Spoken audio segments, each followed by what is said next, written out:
been here at the Upper Marlboro County Courthouse on November 17th, 2007, when Prince George's County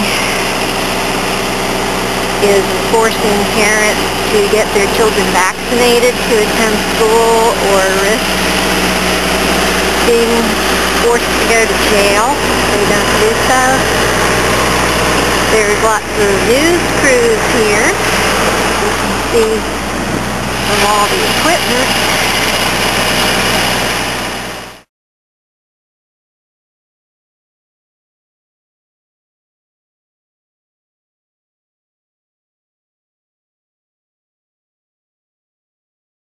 Okay, we are staying outside the courthouse in Maryland. This is a spot where parents who've been out of compliance with their immunizations for their children had to come and show up in order for their children to be able to go back to school. I'm here with Safe Lines, Jim Moody and I. And when we came in this morning, we came in through the back door.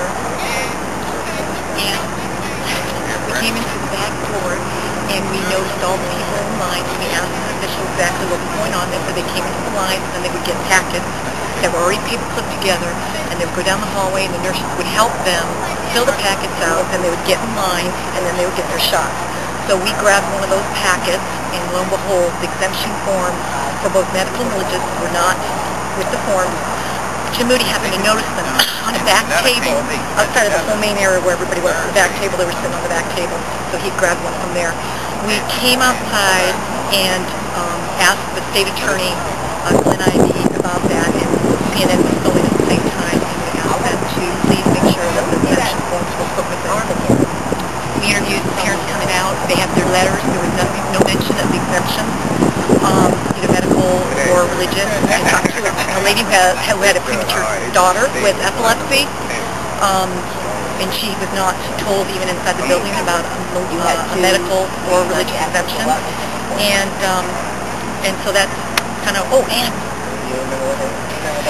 I wanted to go to the bathroom, and they felt so threatened by me that they had a policeman with a dog escort me to the restroom because I, quote unquote, was not one of them, meaning I was not one of the parents here. I said, excuse me, I am a parent of a child with autism. Thank you very much. You do not need to escort me to the bathroom. He escorted me all the way down the hallway to the restroom, waited while I was in the restroom, came back, and brought me back to the doors outside. And how many parents do you think came today while you've been here? Can you give an estimate? When I saw this morning, I said there's about 300.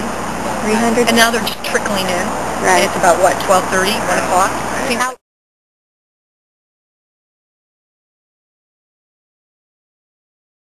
Child who was just vaccinated showing his vaccination shot.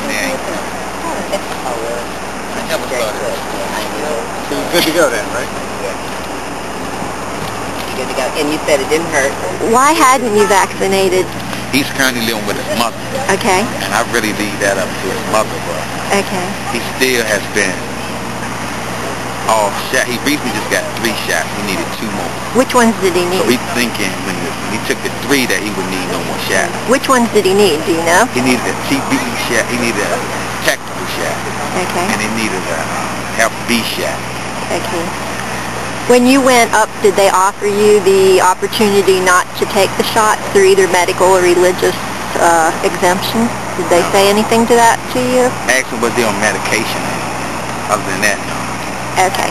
Thank you very much.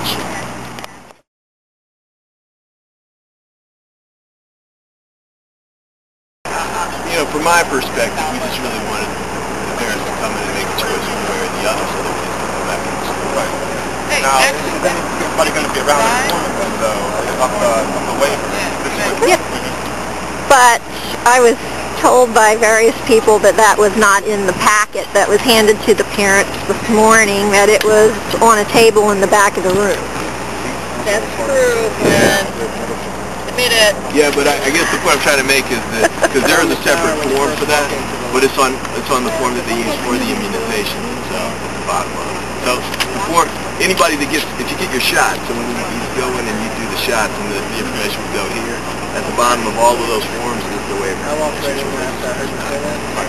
So everybody that got a form has it on there already. And there's a separate form for the waiver. I think the point she was trying to make was that someone more extensive information about the waivers.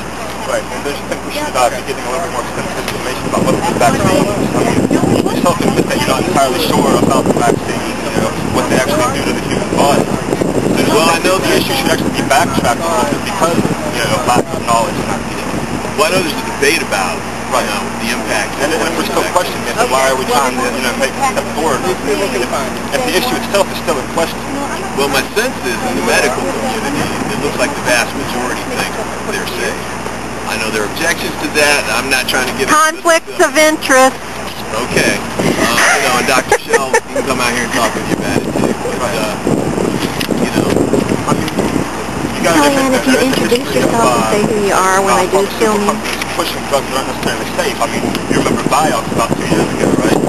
I'm a strong believer in government regulation of corporate activity. But that's far from 100% good. Medical or science. Look at the lead toys. I think it's important to have that. And I think it's gotten a little lax in the last few years in some respects. And mercury that's in vaccines is far more toxic than lead. Yes, I am aware of the mercury in the vaccines. You guys are interviewing each other, I think, yeah. But, okay. Did you watch the Fox News report that you were on? No. And, alright, well, in the Fox News report, the people on Fox News went to say that it was actually a law that the people had to get their children vaccinated. Now, don't you think that's a little bit fictitious to go on the news, Fox Channel 5, and say that's a law when it's really not a law? Do you think they're misinforming the public with that? Well, regulation is a law, so I mean, you kind of split hairs. But the point I think I made on that interview, if I remember, I've done so many at this point, was, is that the short one where they had a picture of you? You were on there for about 2 seconds. Okay, the point I thought I tried to make even in that 2 seconds was there's a waiver option. So I tried to get that in. Well, I think they managed to edit that part out. Oh, really? Okay.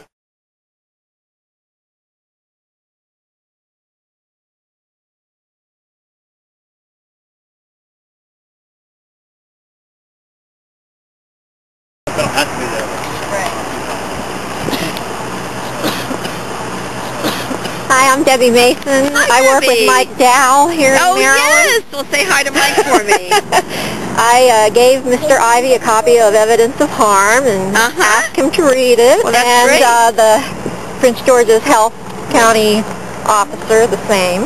Wonderful. And he let me talk and explain my concerns, so that was good. But Yeah. I really think this is not a good Well, I don't thing either. for our children and just our country in general. Oh, to I have this agree. sort of thing I going totally on. agree with you. I think that, it's a very bad precedent to set.